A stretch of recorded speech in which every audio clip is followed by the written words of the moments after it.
سلمت قلبي يا ربي لتغسله رفعته لك من خوفي فأنت له تعبت مني فكم أسرفت أتعبه وعدت نحوك من هو كان لتحمله. Question from the sister side. Finally, my name's Tanya. I work for Cisco. I'm not here to disagree with anything, but I've always had a lot of people, especially Muslims, well, not a lot of people, just Muslims, always telling me, because you're a Catholic, you're going to go to Jahannam, but we're Muslims, you need to convert and you will go to heaven. According to me, I'm a good Catholic. I try to be a good Catholic. I don't intentionally commit sin. But does that mean because I'm a Catholic, I'm going to go to hell, and if I'm a Muslim, I'm going to go to heaven? Sister asked a question that many of her Muslim friends say, because she's a Catholic, because she's a Christian, she will go to hell. That is it true that because she's a Christian, you will go to hell? Sister, according to me, if you're a true Christian, if you truly follow the teachings of Jesus Christ, peace be upon him, inshallah you shall go to Jannah. Okay. But if you truly follow the teachings of Jesus Christ, peace be upon him. Jesus Christ, peace be upon him, said, seek ye the truth and the truth shall free you. Correct? Now, what you are following, I don't know.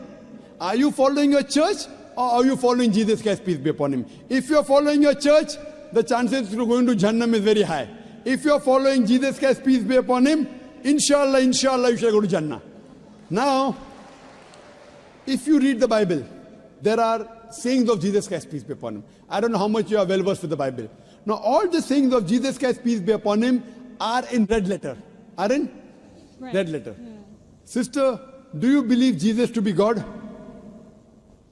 Well, I'm a bit confused about that, so I'm not going to get into that. No, I'm asking yes or no. Well, confused God. No, it's not confusion, but I don't want to answer something I don't know. And it's not funny. I'm not saying you know or not.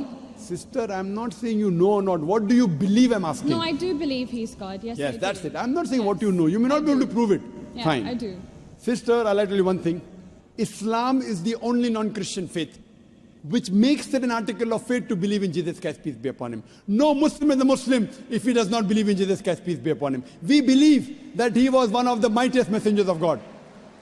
We believe that he was born miraculously without any intervention. We believe that he was the Messiah, translated Christ. Yes. We believe that he gave life to the dead with God's permission.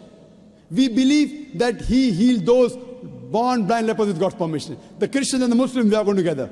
But one may ask, where is the parting of ways? The parting of ways is, sister, that most of the Christians, almost all, they believe that Jesus Christ, peace be upon him, is Almighty God. They believe he claimed divinity. In fact, if you read the Bible, there is not a single unequivocal statement. There is not a single unambiguous statement in the complete Bible where Jesus Christ, peace be upon him, himself says that I am God, or where he says worship me.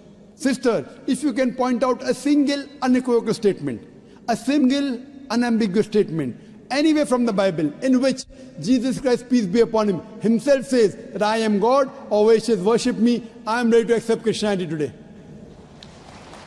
In fact, if you read the Bible, I'm not talking about you accepting I'll come to it. Or not. I'm not. I got my answer already. I'm giving you, yes. I got my answer. You got half the answer, I'm giving the complete answer, okay. inshallah. You can go ahead. You got half the answer. Okay. I told you that if you're a true Christian, you shall go to Jannah. Yes. You don't know what a true Christian is.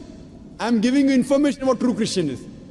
If you read the Bible, Jesus Christ, peace be upon him, said in the Gospel of John, chapter number 14, verse number 28, my Father is greater than I. Gospel of John, chapter number 10, verse number 29, my Father is greater than all. Gospel of Matthew, chapter number 12, verse number 28, I cast out devils with the Spirit of God. Gospel of Luke, chapter number 11, verse number 20, I with the finger of God cast out devils. Gospel of John, chapter number 5, verse number 30, I can of my own self do nothing.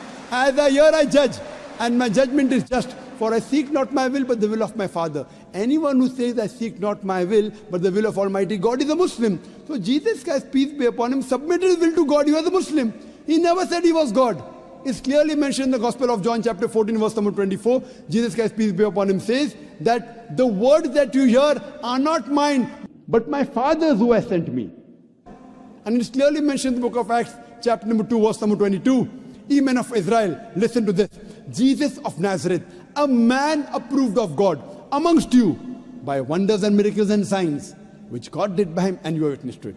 So Jesus Christ is a man approved of God amongst you by wonders and miracles and signs, which God did by him, and you are witness to it. So from the Bible you come to know that Jesus Christ was one of the most beloved messengers of Almighty God. We love him, we respect him. Do we follow his teachings? If you compare what Jesus Christ, peace be upon him, said in the Bible, I told that yesterday, that we Muslims, we follow more of the teachings of Jesus Christ, peace be upon him.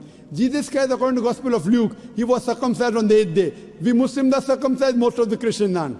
Jesus Christ, peace be upon him, said, you have to follow each and every law. Gospel of Matthew chapter 5, verse number 17. Everything of the Old Testament, you can't break one law or dot or a tittle.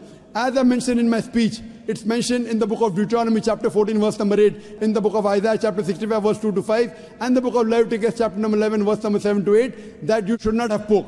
We Muslims don't have pork, but most of the Christians have pork. It's mentioned in the book of Ephesians chapter 5, verse number 18, book of Proverbs chapter 20, verse number 1, you should not have alcohol. Muslims don't have alcohol, but Christians have alcohol.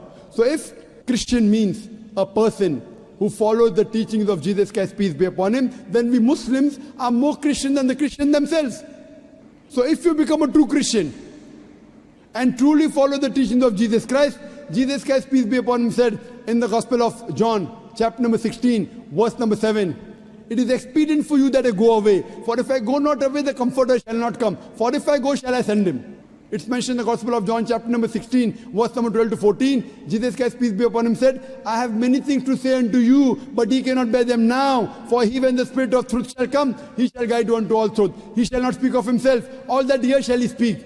He shall glorify me. Verbatim quotation from the Bible, King James Version. So Jesus Christ is prophesying about the coming of the last and final messenger, Prophet Muhammad, peace be upon him. If you're a true Christian, if you truly believe in Jesus Christ, peace be upon him, you have to believe in the last and final messenger, Prophet Muhammad sallallahu alaihi wasallam. So if you're a true Christian, you'll believe in Prophet Muhammad, and inshallah you shall go to Jannah. Hope that answers the question, sister. Thank you.